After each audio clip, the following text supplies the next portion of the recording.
Hi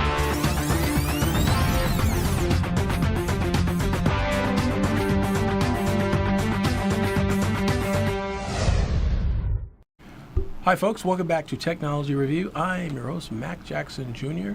And again, we're extending our extended segment here with Werner Dixon. Still around. Yeah, talk about cryptocurrency. There's so much stuff to learn. And now we're getting into conversations about becoming a miner or mining of cryptocurrency. And as you were stating about what does that mean if someone wants to become a miner or getting to the mining operations of cryptocurrency versus investing straight in purchasing Bitcoin? Okay. I happen to be working on one of those right now. Okay. I got clients out of Turkey. Actually, there's 4 companies that I'm talking to now and trying to make a decision on whether they're going to open a mining facility themselves, okay, or if they're going to participate in one of the clubs that I'm already in and do mining that way. Conversation in terms of you doing mining yourself. I mean, these entities are coming up with $4 to $12 million in terms of how they want to do some things. And so that's the conversation that we're having in terms of how best to do that. If they come in with these millions of dollars, there's a multitude of steps that they have to go through to set up a mining facility. And talking about how they need to set it up, how much equipment they need to have. Right now, the equipment is getting harder and harder to get. As a matter of fact, I was reading an article today about some of the people in this science industry talking about how to forecast weather conditions, how to do artificial intelligence, how to do some of the other things, and they're starting to struggle because all of the technology is going towards Bitcoin mining as opposed to being able to use that for scientific study. I see. Scientific research and stuff. Scientific research and stuff. Yeah. So in terms of setting up a mining facility yourself, I mean, we're talking about having to set up a whole computer center to do mining. I mean, you know, even if you set one up in your garage, it's not going to be profitable because of the electrical energy that you're using. We're doing one. We've got a mining facility here in Las Vegas that have a halfway decent pay rate for electrical here, but Utah has even a better rate. And so we're expanding into Utah for the mining capabilities. But still, folks, that takes millions of dollars to do that. Yeah, absolutely. What about solar? I've heard there's companies that are also experimenting with using, here in Nevada, solar energy as a way to keep the computers cool and bring in power. Yeah.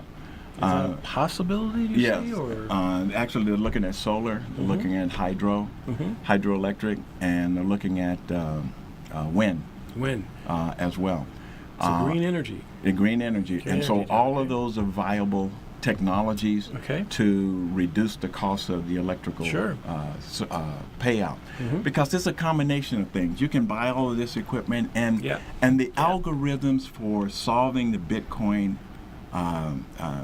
solution or transaction are getting harder and harder.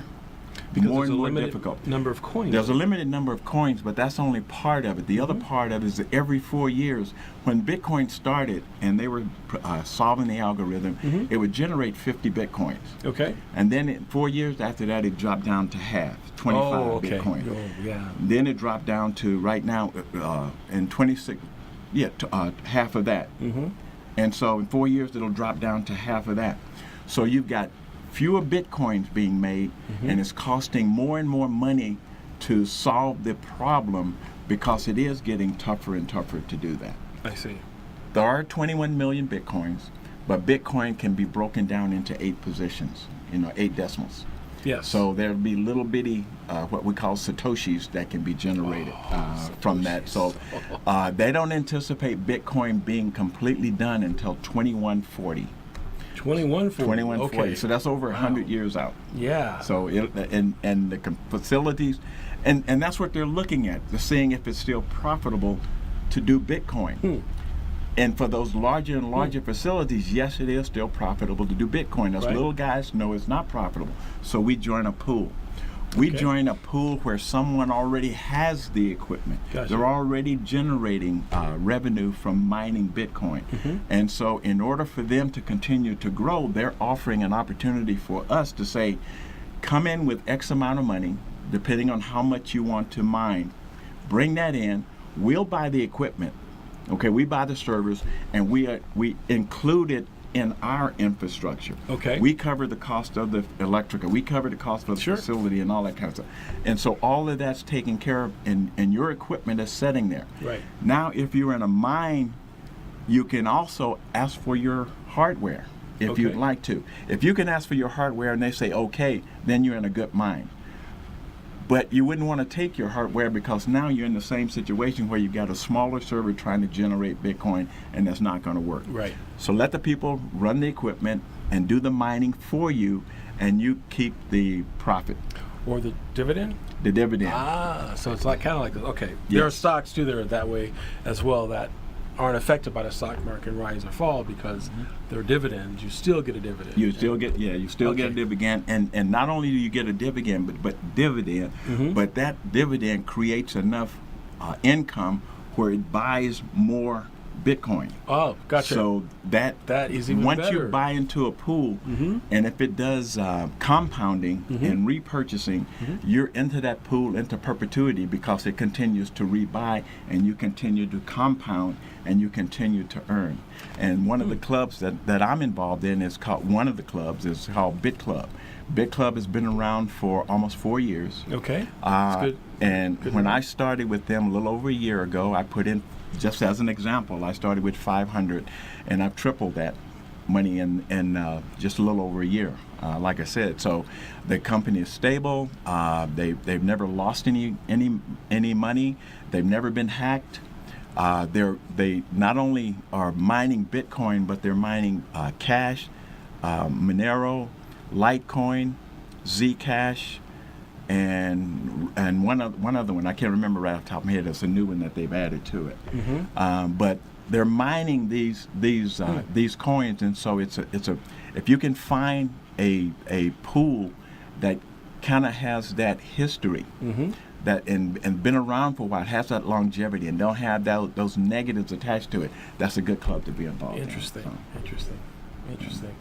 So yeah, I like that, Werner. That's a really good idea. So people who are a little bit more skeptical or want another way to get involved with Bitcoin or cryptocurrency could consider joining a pool of miners and then invest in a pool of miners rather than investing directly into the cryptocurrency. Correct. And that pool of miners will pay the investor, let's say, a dividend on how their mining operation is functioning. Right. And then you can take that dividend, put it in your pocket, or take that dividend and invest it into Bitcoin. Perfect. That's exactly it. Wow, That's nice. exactly it. That's very, very nice. And so for the people who have a hard time maybe thinking about doing something, they can get started with a little bit. I mean, there are clubs that fall into all kind of ranges in terms of getting started, but one of my clubs you can get started for as low as $25. And that will get you a share in a mine where you can see what's going on and understand the environment. And when I tell people to do that, $25 or $100 or $500, get used to the environment. Learn as much as you can about what's going on in your mining facility, the currency in general, and what's going on in the industry, and see where things are going.